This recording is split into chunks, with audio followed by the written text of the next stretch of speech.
Hello everyone, welcome back to our weekly Sunday meeting. This is our 104th consecutive meeting, and we have been talking about all things COVID.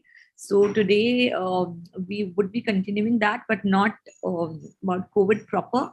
But we'll talk about a complication that has affected many in COVID.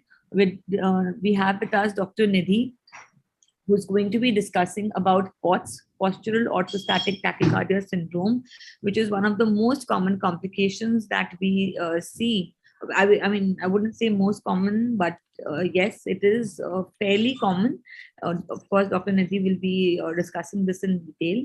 So, Dr. Nidhi needs no introduction, but just to start off our meeting, let me, for the uninitiated, let me introduce Dr. Nidhi Dhawan. She's the secretary of the IMA and NDB and the associate medical director of ENT and the head of the safety committee in Shroff Charity Eye Hospital, Daryaganj. She'll be discussing about POTS today. So without much ado, I would request Dr. Nidhi to come. Over to you, Dr. Nidhi. Thank you so much, Dr. Meenakshi. Why I was inspired to do this was because a patient was referred to me who has been through 7 or 8 doctors, and she was investigated very heavily. Everything else came out normal, and she was told that it's all in her head. When I heard her history, I knew that this was not in her head because I have seen this before.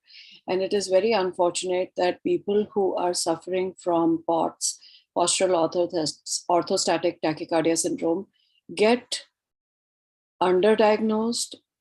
They get no diagnosis most of the times.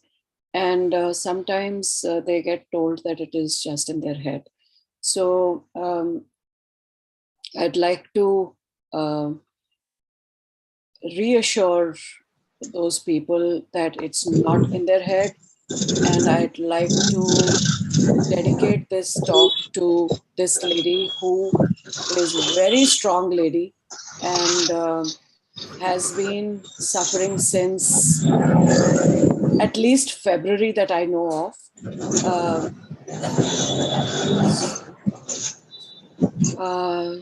Could we have all mics muted at the moment? Thank you so much.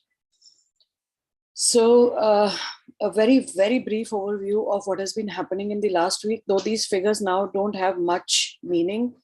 If we look from February, UK around 645 cases per million, US 260, India 16. We come a month later to March, India has fallen to 2.3, which most people estimate is underreporting. But my take on this is, even if it is underreporting, so long as people are not getting sick, so long as people are not reaching hospitals, and if it is just flying under the radar and not causing overwhelm of medical systems or of the population, because it is a virus which was new 2 years ago. Our body has been immune educated, and it is going to become endemic, and there are ways in which it will happen. Now, what I want you to observe in this graph is how Israel is, despite quadruple vaccination, showing this peak, which is way above the peaks of US, UK, South Africa, and India. And this is something that has been piquing my curiosity over the last week, and is something that I want to study as to why that is happening.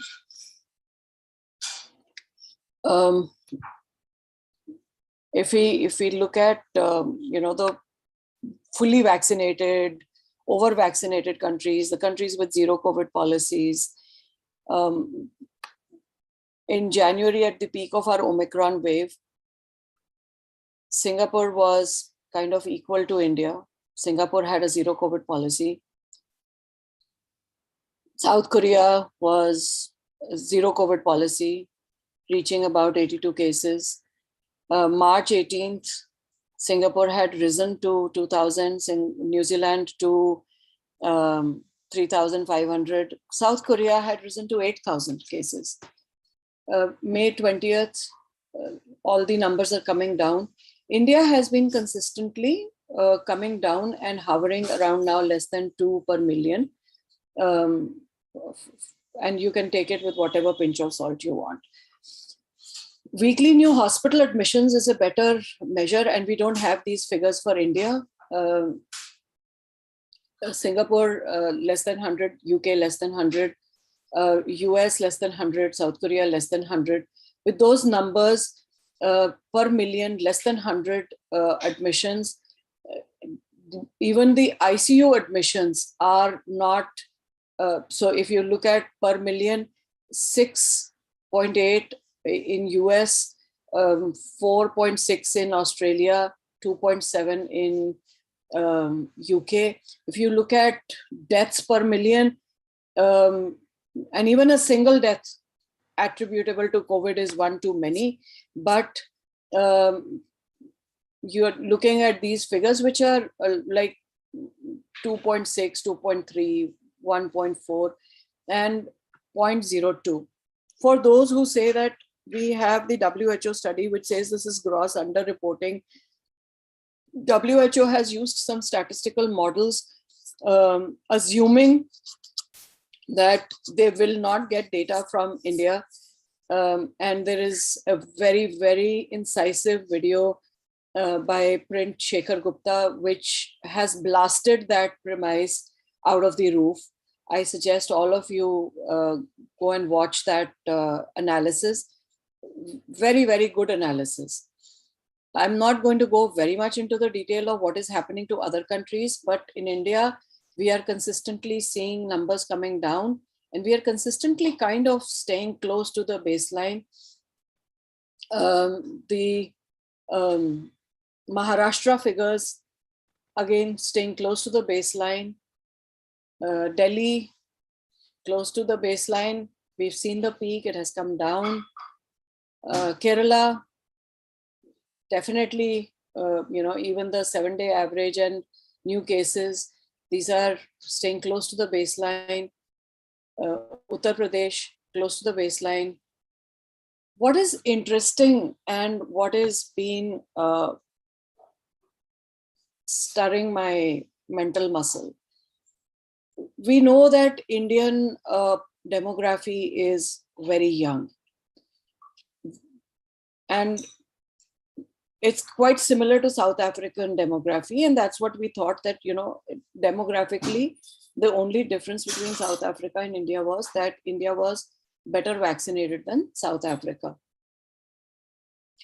But if we look at Israel age structure, it's not very different from age structure in India.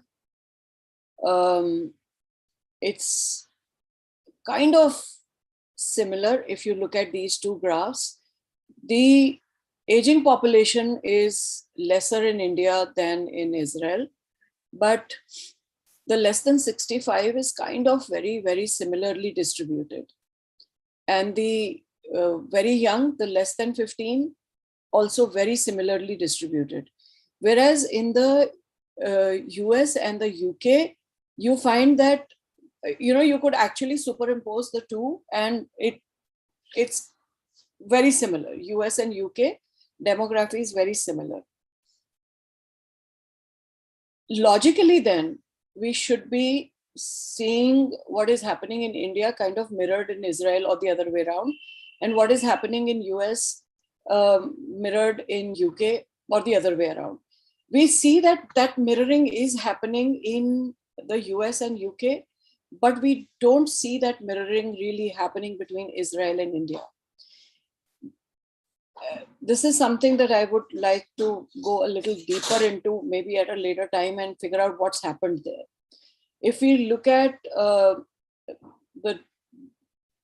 daily new cases per million, Israel is 225, India is 1.5. if you look at the deaths as of, and this is cumulative deaths, you look at India, you look at the ivermectin belt, it's, I don't really have to go too much into this. So the FLCCC is still sticking with their earlier recommendations. They're supporting it with data. And I would tend to agree with them. If we look at what is happening now, this is something that Sir had predicted is going to happen. That we were dealing with the new virus, and we were dealing with the acute illness, and we were dealing with the fallout of a hyperimmune, hypercoagulable, prothrombotic, inflammatory state of the disease. But he said that once we are through with the acute phase, we will see long-term effects, which included thrombotic complications, autoimmune complications, and he even predicted that probably malignancies in the coming days. But if we see what has been happening in our OPDs also,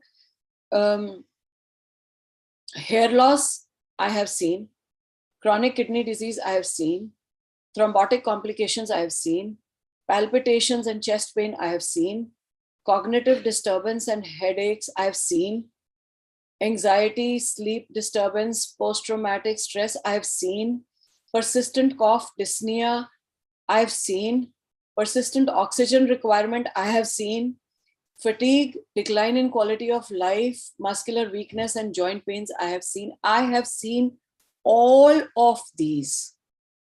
And I am an ENT surgeon.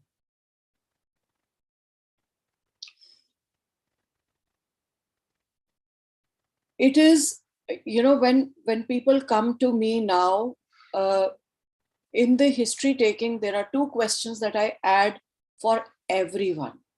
One is, what is your immunization status? And the other is, did you have COVID? Because in line of these two questions, we need to figure out whether we need to add any of the lifestyle or pharmacologic measures which bring the immune system and the inflammation back to a more or less relaxed recovery stage. This is a post-COVID care clinic that has come up in the US. They have several branches, but what was interesting was that they have figured out that these are the things that they see in most of the people who have autonomic dysfunction after COVID. Their estimate is that it's 50 to 60% of people who land up with long haul COVID who will have autonomic dysfunction. And they have offered what they call EPIC, Enhanced Performance in Cognition Protocol, which is a series of physical and cognitive exercises combined with periods of rest. What I call this is pacing. So you would alternate between mild to moderate, well-tolerated aerobic exercise with periods of mindful rest and recovery. This is what is going to help reset the autonomic function, and this is what is going to allow the body to keep increasing the tolerance to higher levels. Now, something as simple as breathing has both the sympathetic and the parasympathetic components. When we are generally in balance, you will see that our inhale and exhale are roughly balanced and equal.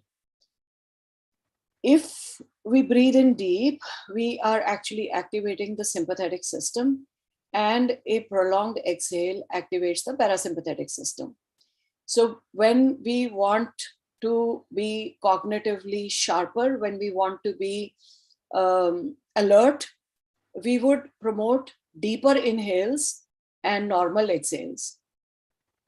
When we want to go into a meditative parasympathetic relaxation response, we would do a normal inhale and an extended exhale. Now, it's so interesting that we talk about the 3-4-5 breath in which, or 3-4-6 breath in which you hold your inhale for a count of 3, then you hold the breath for a count of 4, and then you exhale for a count of 6. If you are not able to sleep and you do this, you will, I promise you, sleep within the next 10 minutes of this breathing. This is how powerful it is to activate the parasympathetic system. Now, what really is happening in POTS is that there is a postural volume shift, which means that the blood is kind of shifting to the lower extremities. And there is a relative dehydration or hypovolemia. So because these people are already in a sympathetic hyperdrive, because the autonomic dysfunction is causing the cardiac receptors to also work towards tachycardia, the vascular receptors that block the vasoconstriction causes pooling of blood in the periphery. So there is reflex tachycardia also. In the gut also we find that there is vasodilation. All in all, what it moves to is a tachycardia on standing up. So the triggers seem to be both an exercise intolerance and a relative hypovolemia. And all these symptoms can be tackled by, at least initiated by, non-pharmacologic measures, things that people can start doing at home from day one. There are some very simple physical maneuvers that counter the venous pooling in the lower limbs. So, that stress ball that people just squish between their fist.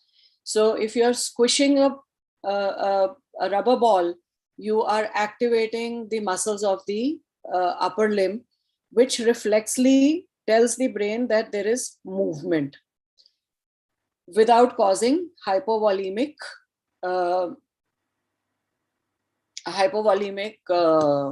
pooling. When you stand up, you can cross your legs or just simply tense your muscles when you're sitting. If you just dig your heels into the floor, you will find that your entire lower limb is activated. So pace your physical activity. Do whatever you can to the level that you can. Don't overexert. If you feel that you are feeling dizzy, lightheaded, or there is any weird sensation in the head, sit down. Restart from the start. Include periods of rest, and we'll come a little later to what rest really is, because typically POTS affects young females from say 16, 17 to 35, 45. Typically, it affects people who have been used to a fast-paced life, type A personalities, driven, very active, and suddenly they can't do the routine stuff, and it's like an alien is taken over their body. So we'll come to what rest for these people can mean. You have to reframe the concept of rest. Hydrate well and include salt, because there is relative hypovolemia. Eat smaller meals, maintain a comfortable ambient temperature. Something as simple as humming and singing can improve the vagal tone. If you're finding that standing up is causing you to feel dizzy, you can start elevating the head end of the bed, and in the resting stage that might help to condition the body, because it has already been deconditioned. Compression stockings is an extreme measure, but there are people who are unable to get out of bed also with this, and it would help. Sometimes we are suppressing the cough, but forceful coughing actually might be a reflex to maintain the brain circulation temporarily. So there are predictors. In acute COVID, we know that the demography, if you are an elderly male, you are more likely to have severe disease. That does not exclude young males or young females.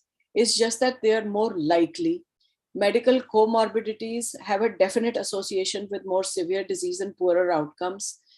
The viral load or initial severity does predict how bad the acute phase will be. But what is important is that vaccination has so far shown to be protective against severe disease, if not against infection. So it is not sterilizing immunity that vaccination provides, but it does provide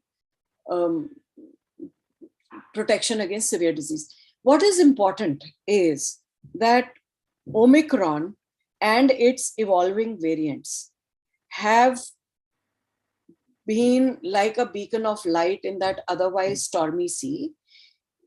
They are like the live attenuated vaccine that is quite effective. It is running through the populations. It is not causing that much hospitalization or ICU admission. It is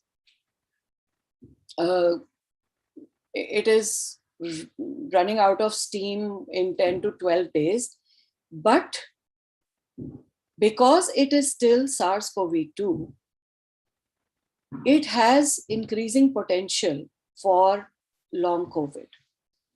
And there are several theories which have been proposed. Those could be that there is an autoreactive immune response. Definitely there is microclotting and microvascular dysfunction.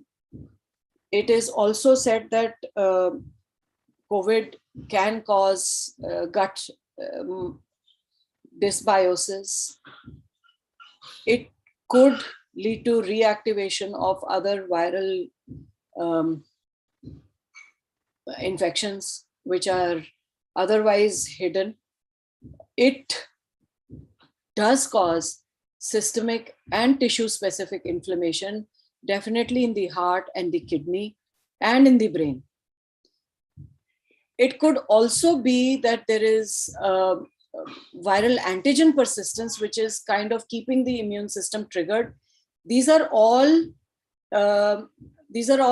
areas of research which are currently being explored.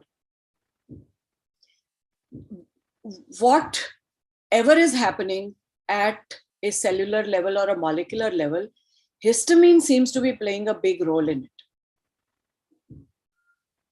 And histamine classically works on H1, H2, H3, all three receptors. If you remember, sir used to tell us कि एक cetirizine और एक famocid सबको add कर लिया करो, which was H1 and H2. There are studies which say that famotidine 40 mg given at bedtime along with cetirizine given at bedtime improves outcomes in acute COVID also. The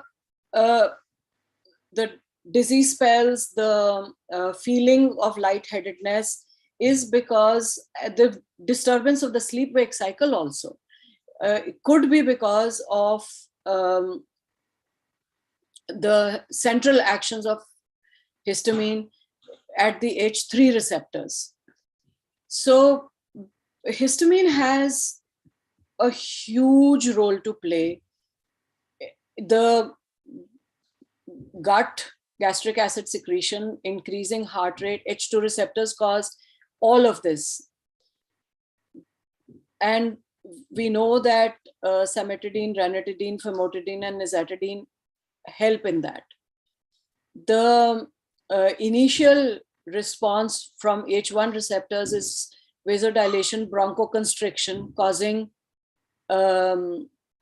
pooling and causing cough, platelet aggregation, and hyper thick mucus secretion, again causing cough and predisposing to thrombotic complications. H1 receptors can also cause various downhill cascades. So if, and whatever works for you, I mean, you could use the traditional chlorpheniramine or promethazine also, but fexofenadine, cetirizine, all these help in the immediate effects of H1 receptors. What gets missed in routine treatment of long haul COVID or of POTS is the H3. And sometimes adding beta histine, spin-free, Vertin, and disclosure, I don't have any financial gains from any of these products, but I know that adding these improves immediate response as well as improves long-term outcomes. So just adding among the antihistaminic H1 receptor blockers, I prefer loratadine, but I'm not very finicky. You could do anything. So loratadine, famotidine, and beta histine at night can significantly improve outcomes. So what is POTS is a dysautonomia in which there is an inappropriate increase in the heart rate on the change of posture. Now, generally speaking, there are very strict guidelines that it should be 30 beats, it should happen in 10 to 15 minutes from getting up. But those are all observations and statistical reports. There are people who will not notice those kind of increase and yet have all symptoms, and those who will have lesser increase and yet have all symptoms. So it is a clinical diagnosis which is supported by certain criteria. It usually affects the younger age group. Usually there is a distinct female predominance, and because it is in this demographic profile, it often gets dismissed as being inside your head. It is not. The prevalence of even non-viral, non-COVID POTS in the Western countries is to the tune of 1% in the population. But typically, POTS can be precipitated by an immunological stress or even a physical and psychological stress. So viral infections, vaccinations, trauma, pregnancy, surgery, and some psychological stresses can precipitate POTS. Current treatment strategies have been to bring down the heart rate. Ivabradine and beta blockers like Indral have been used. Compression stockings to improve return to the heart.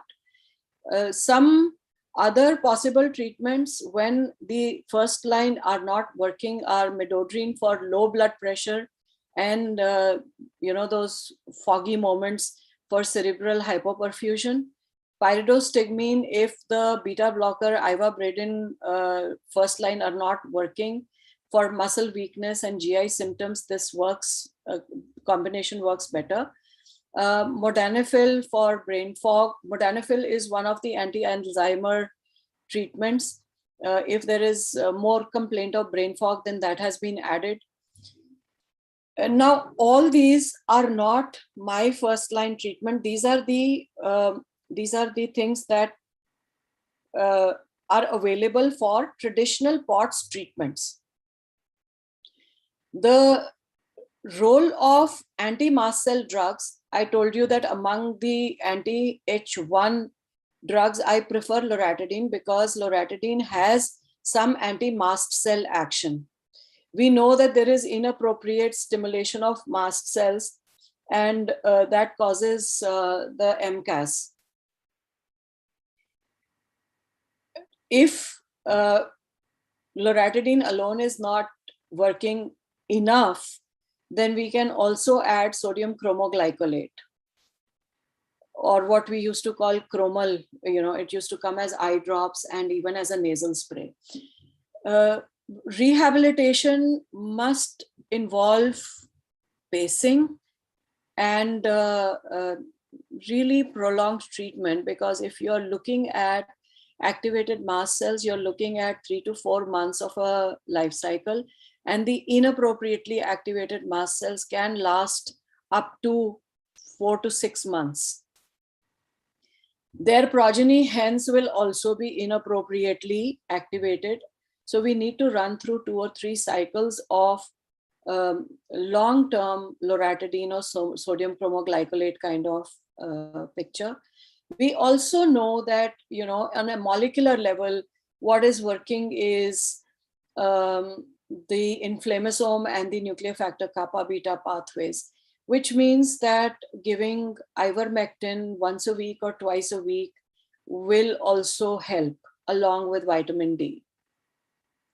So if you are looking at what we call a female predominant persistent immune dysregulation of the post-COVID syndrome, then we are looking at 6 types of symptom complexes: fatigue, dyspnea, myalgia, orthostasis, headache, and chest pain. These are the 6 phenotypes that we generally see. The interesting thing is that IL-6 has been found to be raised in 61% of the patients. The fatigue predominance is seen in women, whereas the dyspnea predominance is seen in men. CRP and ESR, CRP, which is otherwise the surrogate for IL-6, but CRP and ESR are elevated only in 17 and 20% respectively, whereas IL-6, even without causing CRP rise, is elevated in 61% of the patients. So if you look at the central axis, then they call it the central sensitization phenotype, which means that fatigue, myalgia, and orthostasis is more common in females and is similar to the chronic fatigue syndrome or the CFS. Among this, the fatigue seems to be the highest driven. So what is happening here is a part of the cytokine release syndrome, or the CRS, IL-6 seems to be the major player in post-acute sequela. It is an innate hyperresponse. It could be present with IL-8 and 10 also, but it is largely IL-6 driven. And it is also associated with monocyte chemoattractant factor, which means that the monocytes also get activated. It is generally associated with adverse outcomes, that means prolonged disease. It inhibits antiviral activity, so it predisposes to more severe acute disease. And if you remember, the tocilizumab, which is a selective IL-6 blocker, was protective in both acute and post-acute sequela. Now, interestingly, men have a higher IL-8 and women have a higher IL-6. And a higher IL-6 has a higher correlation with disease progression. So at a molecular level, perhaps this is the reason why women have a lesser acute phase and higher chronicity. The women, in any case, in their post-pubertal, premenopausal age, have higher inflammatory markers, including, if we go into it, high ESR, which cycles through their cycles. So IL-6, TNF alpha, and IL-1 beta otherwise are also higher than male averages. As we said, IL-6 can otherwise be blocked with tocilizumab, sarilumab, or cetuximab. These monoclonal antibodies require hospital admission, and they require parenteral administration. Effects of IL-1 beta can be blocked with anakinra or canakinumab, but there are easier ways to quiet the fires raging in the body. What we find is that it's setting up a vicious cycle. So the CD8 that produces interferon gamma causes direct tissue damage. The direct tissue damage releases the molecular patterns of tissue damage. The DAMPs take this pattern and cause further increase in IL-6, IL-1, and TNF alpha. The CD4 cells, in the presence of IL-6 and TGF beta, transform to the Th17 response, which secretes more IL-17, which also activates the immune cells. So it's like a vicious cycle which is perpetuating itself. If you remember, we had discussed IL-6 earlier. We know that IL-6 is secreted by a whole lot of cells: monocytes, macrophages, endothelium, B cells, T cells. Interestingly, hepatocytes, liver cells, keratinocytes, skin cells, adipose cells or the fat cells, and fibroblasts. So if it is secreted by all these, its effect also is present on a wide array of cells with IL-6 receptors. It works on T cells, B cells. Importantly, it works on vascular endothelium. It works on monocytes, and it works on hepatocytes. The vascular endothelium, monocyte, and hepatocyte seem to be the key features for IL-6 being the mediator for POTS. There are diverse functional downstream effects, among them being increased CRP from liver and decreased albumin production. Albumin is a countermeasure to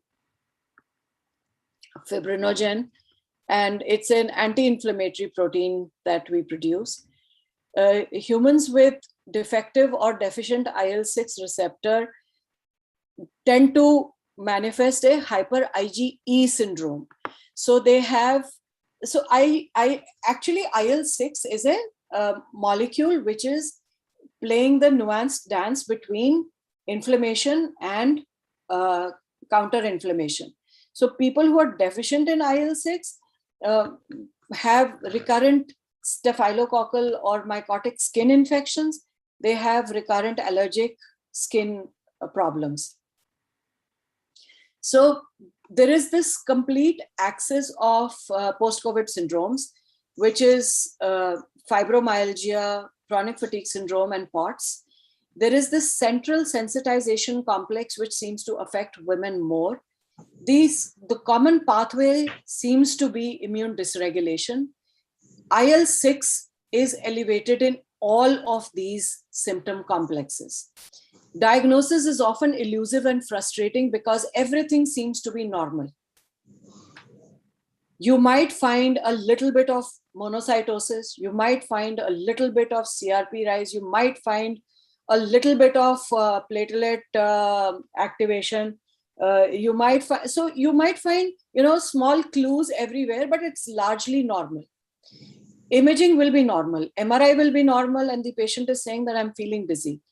The CT scan will be normal. There is nothing to be found in the chest or in the brain. The symptoms are multiple. They can be related to the head or to the gut. The labs are normal.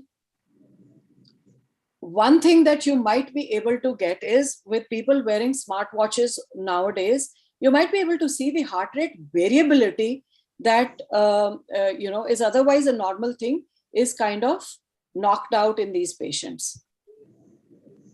So the sensitization of the brain and the spinal cord to stimuli is reduced. The reduced stimulus threshold for both perception and amplification of existing stimulus, which causes a hyperreaction in these patients. And there is a persistent sympathetic hyperactivity along with a persistent parasympathetic hypoactivity, which results in palpitations, exercise intolerance, difficulty in initiating and maintaining sleep, and sensitivity to external stimuli. So if you look at this, you will also notice that this is also the profile of people who have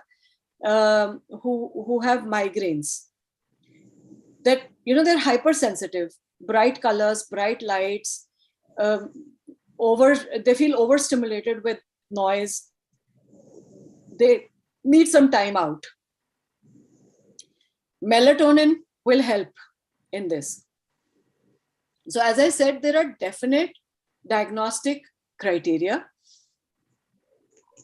The POTS classically is described as a heart rate increase of more than 30 beats per minute within 10 minutes of standing up, or more than 40 beats per minute within 10 minutes of standing up for adolescents.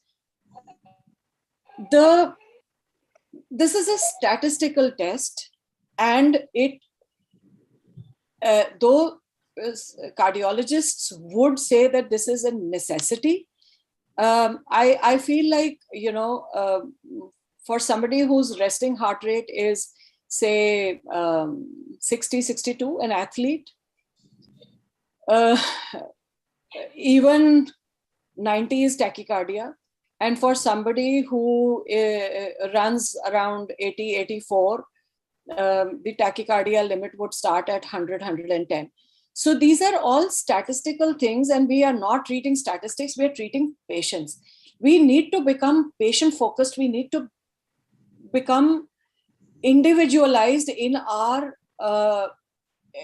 approach to a person. So the orthostatic intolerance can have, tachycardia, it can have hypotension, or it can have feeling of a blackout, or what we call the vasovagal syncope. The patient will feel slightly shaky. There might be sweating, pallor, palpitations. There might be, I'm looking for that word. What was that word again? And it's something that is happening to them more often now. These patients tend to sometimes get misdiagnosed as vertigo. This is not classical vertigo. And their vestibular testing will come normal. We could do this study, but I have a feeling their vestibular testing will come out normal. The common causes are central axis dysfunction, reactive hypoglycemia, mitochondrial disorders, mast cell disorders. We have dealt with detail in both of these. Autoimmune attack on antigens of the body. Epstein-Barr viral infections have also been shown to be associated with it. Lyme disease has also been shown to be associated with it. And comorbidities like anemia and diabetes are also predisposing factors. In the common symptoms, 99% of patients report lightheadedness. 97% of patients report palpitations. 94% of patients say that they feel like they could pass out. There is shortness of breath, muscle pain, and abdominal pain in more than 80% of patients. So, किसी का mic on है doctor Gupta, doctor NK Gupta, आपका mic on है। Doctor NK Gupta, Deepanshu बच्चे सब सो रहे थे, हम क्या जाए जिसके साथ जाना हो क्या है। Ritu, could you please mute Dr. Gupta? फिर मैं आई तो दीपांशु बोला मम्मी आंटी का फोन आना था, शायद काम चल जाए, मैं इनको भेज के Dr. Gupta, could you please mute your mic, Dr. Gupta? So the symptoms of dizziness, sweating, fatigue, shortness of breath, chest pain, which are common, you can see what is happening is that when you stand up, the blood is pooling to the lower body, leaving the shoulder, neck, and head area relatively ischemic. Increase your fluid intake, eat smaller meals, take fewer carbohydrates which pool the fluid to the gut. Avoid prolonged standing, increase salt intake. These are very simple measures to start off getting to a better state. This looks like a very involved and a very complicated chart, but if you just need to look at two factors in this, there is a hyperadrenergic, that means a hypersympathetic state, which is causing abnormal autonomic reflexes, exaggeration of sympathetic nervous system, and mast cell activation. At the same time, there is peripheral pooling, physical deconditioning, excessive vasorelaxation, or insufficient vasoconstriction. All these are contributing to classical symptoms of POTS. The exercise and non-pharmacological treatment goes a long way towards the rehabilitation of these patients. And on an average, a POTS patient sees 7 doctors before receiving a diagnosis. If we are seeing that a patient persistently tells us that I'm feeling lightheaded, I feel like I could be passing out, I have anxiety, and I have palpitations, consider POTS. It's not rare. And we can start treating it with a little bit of empathy. 90% of patients being female, mostly being between the ages of 12 and 50, misdiagnosis is common. As I said, 75% of patients are told their symptoms are in their head. And about 50% of the patients develop POTS after an infection. Even COVID, the 50% of patients that we are seeing now could be post-COVID POTS. the various factors which are contributing to it are neuropathic, hypovolemic, primary sympathetic overdrive, immune related, and some of these patients could be paradoxically, really flexible. People who have either Ehlers-Danlos syndrome or even who have been doing yoga for a very long time.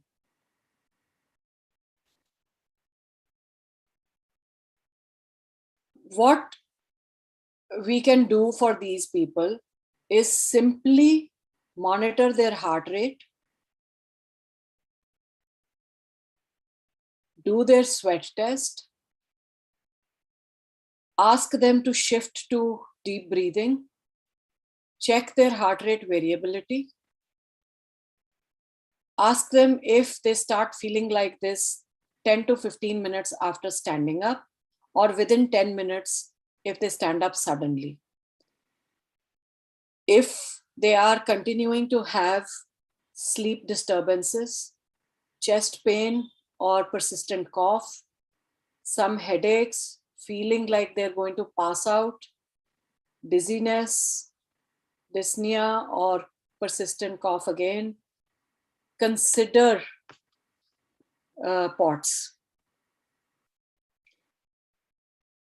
I have no experience of this area of the circle, but I can tell you that this area of the circle really works with a lot of people, and I can tell you out of anecdotal evidence. जैसे sir कहते थे हम इसके ऊपर paper लिख सकते हैं, लेकिन अभी हमारा anecdotal experience है. If we do graded increase in exercise, if we avoid the triggers, अगर किसी को postural orthostatic tachycardia syndrome experience हो रहा है और वो कहता है कि मुझे एक फ्लाइट स्टेयर्स चढ़ने में अभी दिक्कत हो रही है, पहले मैं 4 चढ़ जाता था, तो it is better that they avoid stairs or take them slowly. Compression garments, increase salt intake, increase water intake will help to improve exercise tolerance. Sometimes we may need to give vasoconstrictors or sympatholytic drugs. Sometimes we need to give heart rate inhibitors like Inderal or ivabradine. Sometimes even blood volume expanders, but this is not something that needs to be done in the first line. So these patients will feel, will have any one of these areas which will, contribute to their clinical profile. The physical activities that should be encouraged and should be very gradually increased are gentle yoga, water aerobics, horizontal exercises like riding a bike, like walking, and walking very slowly. If you think that walking 10 steps is causing you to feel lightheaded, sit down wherever you are. Restart when you feel better. Take a vacation to areas which are cleaner, which are less crowded, and which have a slower pace of life. Concerts, so music seems to be the central theme that causes parasympathetic reset. Things that you like, gardening, driving. The emotional stress sometimes can precipitate POTS-like symptoms. So, for our loved ones who want to know that we are doing well, they need to talk to us, and a video call can be an overstimulation for such patients. So for the start, you can say, okay, let's, just to make sure you're doing okay, and then shift to audio mode. If you want to go to family events, stay only as much in the activity as is comfortable. Generally, cognitive effort and cognitive output can be increased by just maybe reading a book, taking a new class, maybe teaching somebody something, writing your journal, listening to music or trying to learn music, going into a new surrounding and experiencing newer things. So these are the small cognitive challenges that improve the cognitive function. It is important to note that submaximal exercise जिसमें हम out of breath नहीं होते, उसमें oxygen uptake जो है वो increase जरूर होता है, but this is aerobic increase. It is increased not by raising our breathing rate, which is largely staying normal, or in fact even coming down a little, but by increasing the depth of breathing. Then it comes to a point where the anaerobic threshold is reached, where increasing the tidal volume further is not possible, and it in fact comes down a little, but the rate of breathing increases sharply. So if we are working at either just this aerobic threshold or just a little above this aerobic threshold, that is the best pacing routine for these patients. This is what I was just explaining to you. And blood lactate rapidly increases at this threshold. So if you are doing low intensity, prolonged exercise, then the lactate kind of stays more stable. Moderate high intensity exercise in which your depth of breathing increases causes a steady rise in steady but slow rise in the lactate levels. And high intensity exercise, which we say is good for mitochondrial health, by the way, will cause a sudden steep rise of lactate in the blood. We are in the rehabilitative zone focusing on this area, the area between low to moderate intensity. As we are able to increase the duration of exercise for these patients without feeling uncomfortable, we can focus then on the mitochondrial health and VO2 max.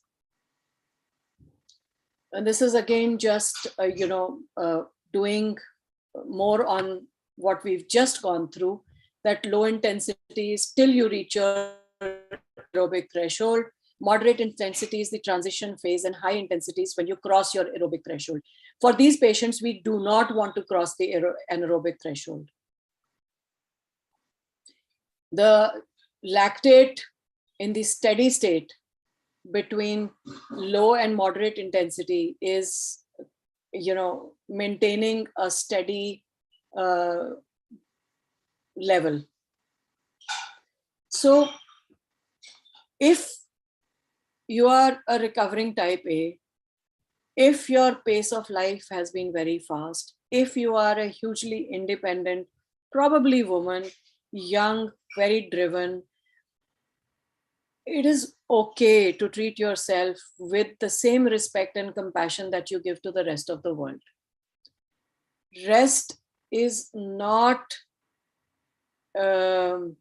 taking too much time away from your daily work.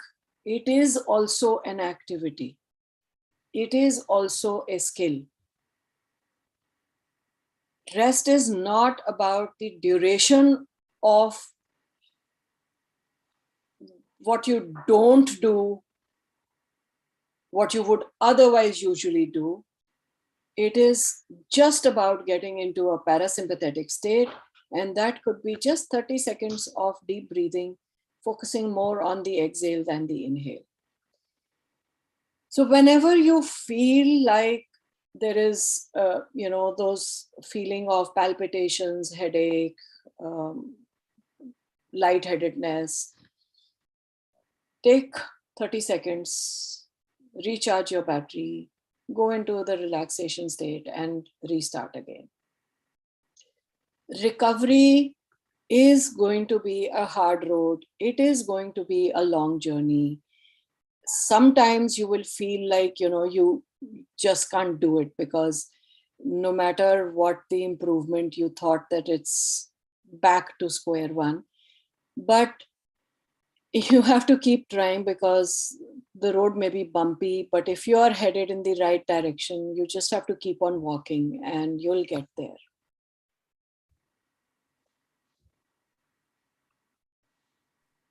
Brilliant deliberations along with very nice and simple messages in the end. So thank you so much, Dr. Nidhi, for working so hard on this very, very important and common syndrome that we have had so many patients with.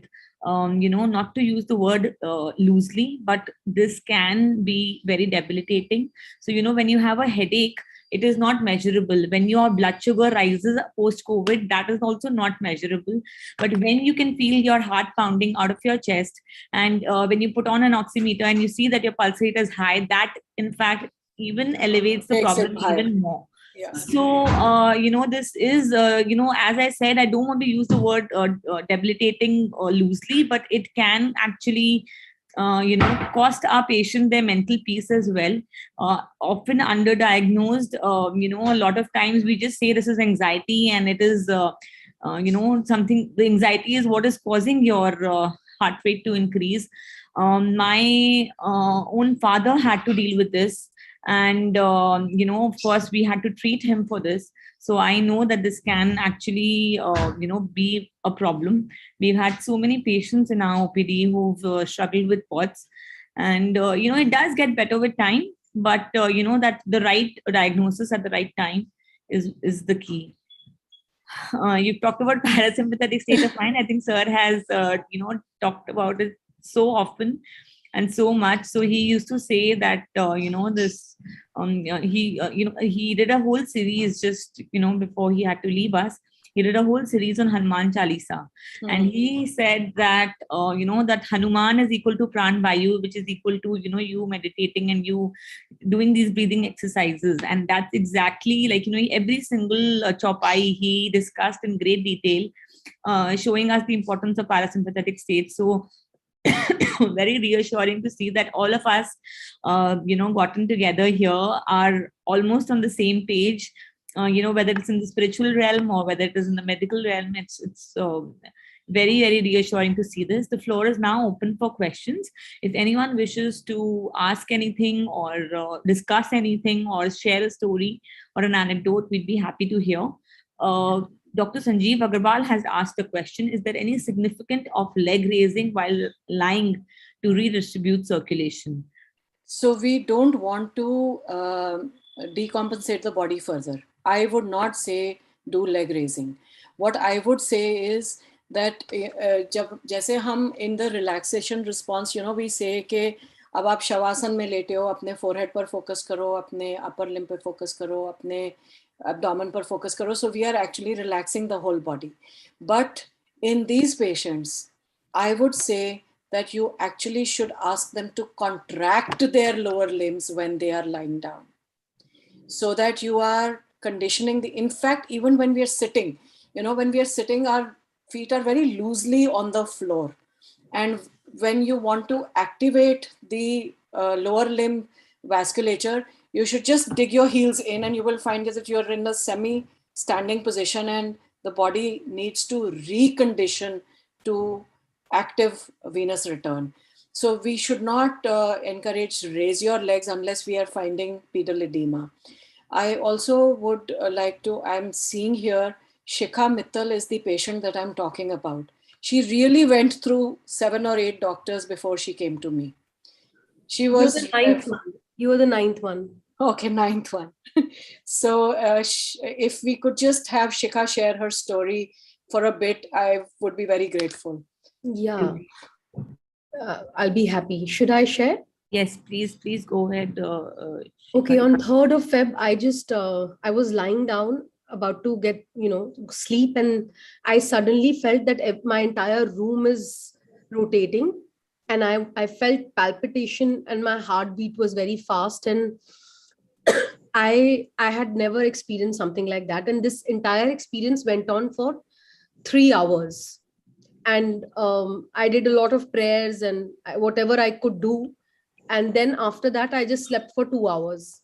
From 3rd Feb till now, multiple times I have felt, blackouts, and I felt that I'm going to faint, and my heart palpitates. I can feel my heart at a very high pace. And there is always a constant dizziness over here in this part. Sometimes it's very high, sometimes it's very low.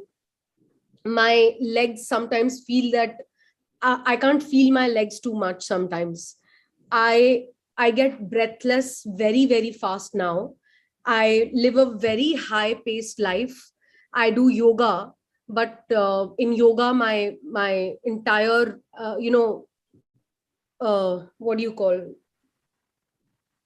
I can't do that kind of yoga anymore. Like I'm forgetting the simple word that I wanted to say.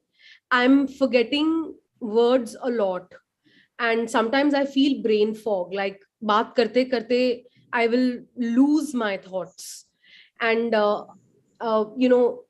sometimes I feel that and in between that entire experience, the first month was the toughest month, which was February. I had almost 6-7 days of non-stop massive headache.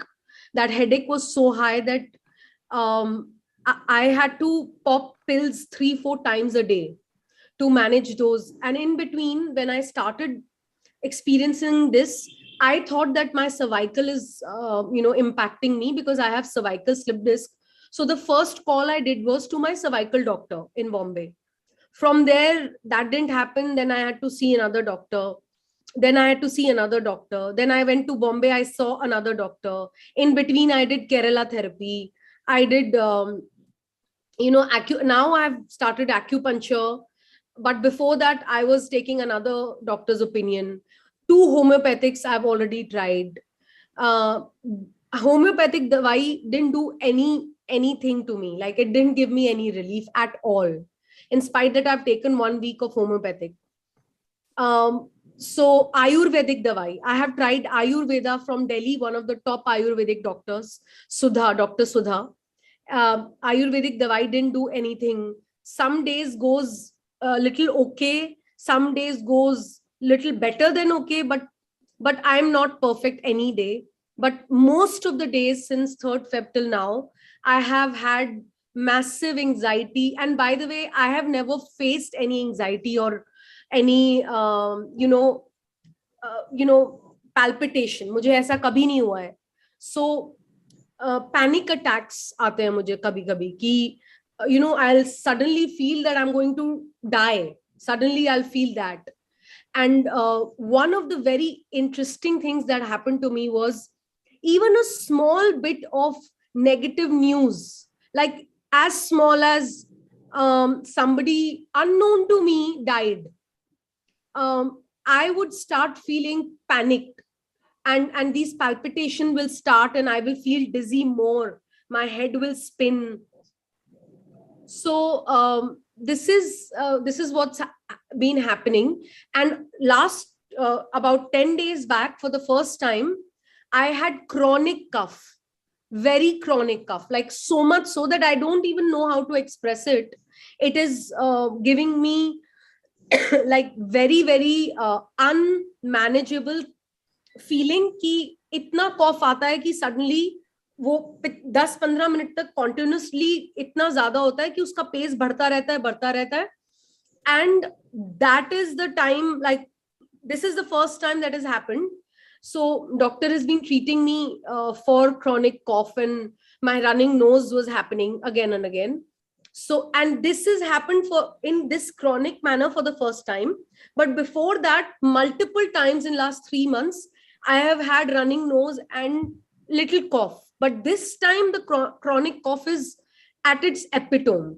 So I have been getting treated by Dr. Nidhi. So I'm doing whatever ma'am is saying. But like ma'am just said, that it's going to be a long journey. I don't know. I've already crossed 3.5 months, and it's impacted my entire life. I'm just a changed person. I feel I'm a patient now. And yeah, but I'm I'm very, very positive person. I'm extremely positive and self-motivated person. I feel that because I'm self-motivated person in general and I'm such an extraordinary positive person is the reason why I could handle all of this alone. I also live alone.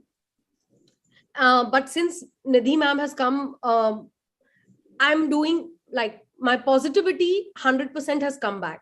Whatever I had lost in last 3.5 months of going through this, at least she's given me the diagnosis, at least she's given me the way forward. And I know that it might take another 2 months, 3 months, 4 months, but at least I know that I will recover. So thanks, ma'am. And that was just a quick story. Thank you very much, Shikha. But you notice everything is, very, very typical, and everything is so easily dismissed by a lot of people who don't take the time to listen to the patient. Yeah. My first neurological doctor didn't listen to me, by the way. He just didn't listen to me. I won't name, but I'm just saying. My neurological doctor didn't even ask me what are my symptoms.